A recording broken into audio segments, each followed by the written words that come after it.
So, oops, it's not.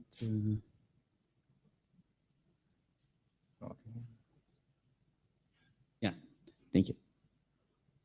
Okay, so in fact, this is just a status update because there isn't any update on the draft itself. So there is initial discussions on this at the IETF 100 and 101, and also some discussion on the NMRG interim meeting at NOMS 2018.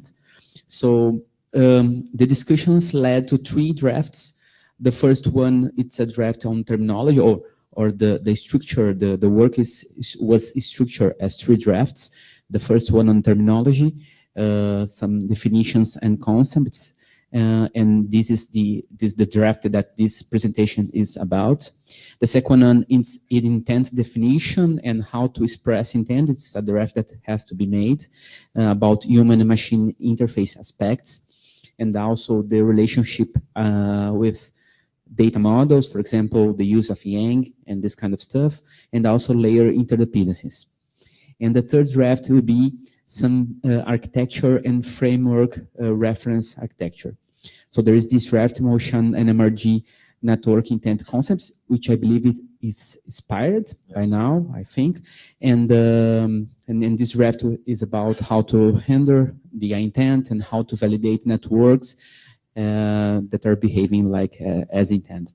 So there is some updates from the previous version of the draft, especially on editorial stuff and tightening and some added references. So intent defined networking is kind of a buzzword right now. So the basic idea is to to define what you want from the network and not how to get it.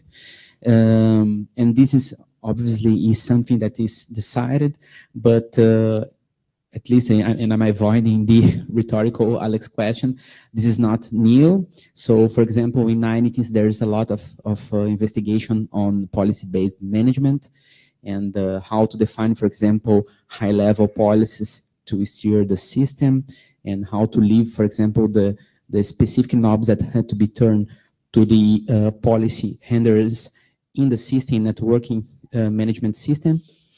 Also, there is some relation with service models and provisioning. So, for example, how to define the services and how to leave the mappings of high-level services to low-level configurations, how to allocate resources, and so on. And also, there are lots of models on the information hierarchies and abstractions, such as TMN, FCAPS, and other models that they try to address this kind of a description of the system. So there is some points that we can make about the intent. For example, how it differs from, for example, policies, or it's some way to reboot policies or reboot service models, or is an integration of these different concepts. And if it's different, how we can proceed, how we can try to, to address this kind of problems. What are the implications, for example, for different protocols? So differentiating from service models, which are instances of service that are provided to customers, for example, in the RFC 8309, we can discuss about orchestration and mapping to underlying resources. And there's this concept of machine-to-machine interactions and flow-through provisioning. On the other hand, a policy, or more usually a set of roles that, for example, use some kind of model such as ICA or event condition action or some variation of that. They are usually imperative, so they specify what to do under some circumstances for the time of the day or something like that. And they are usually machine-to-machine interactions.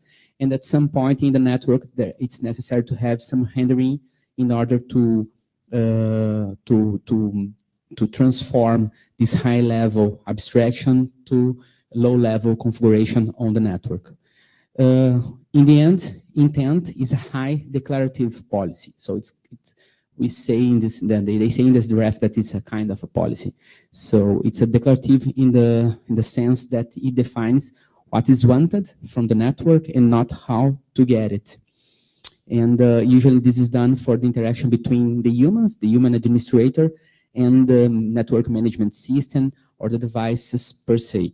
And it's necessary some network renders that will transform this high-level abstraction and for example, they have to determine what's the logic in order to enforce that this intent is performed on the system.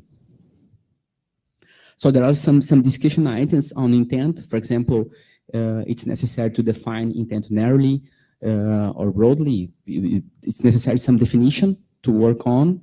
So, for example, it's necessary to put the things in a common context for network management, or for example, do some kind of intent washing and start again on this concept.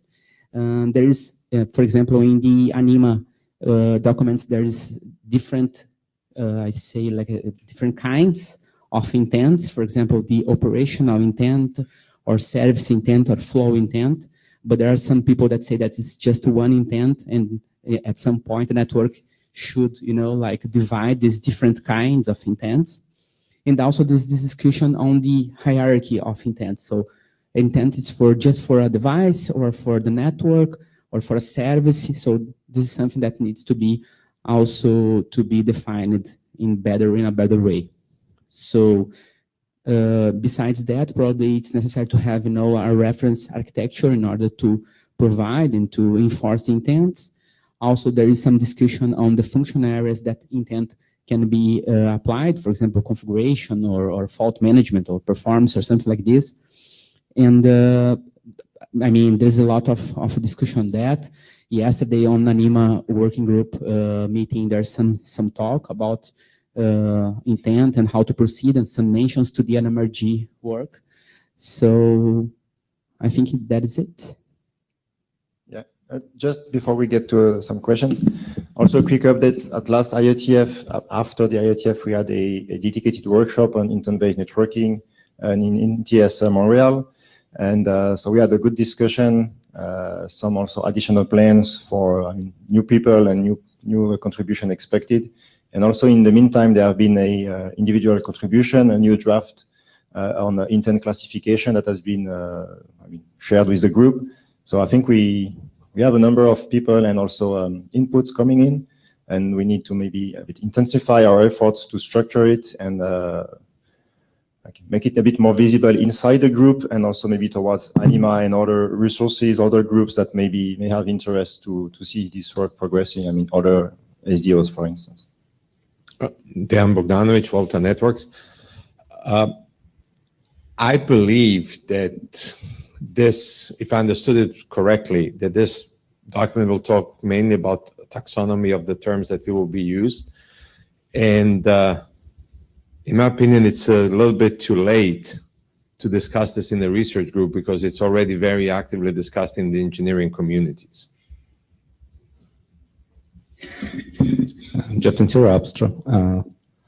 Very little about closed loop, about validation. I mean, all of intent without proper validation is meaningless.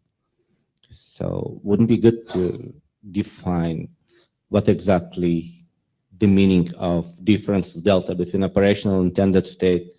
How do we integrate it in larger graph or model of things? How they interact with each other? So you define service, policy, and some other layers. They all interact with each other.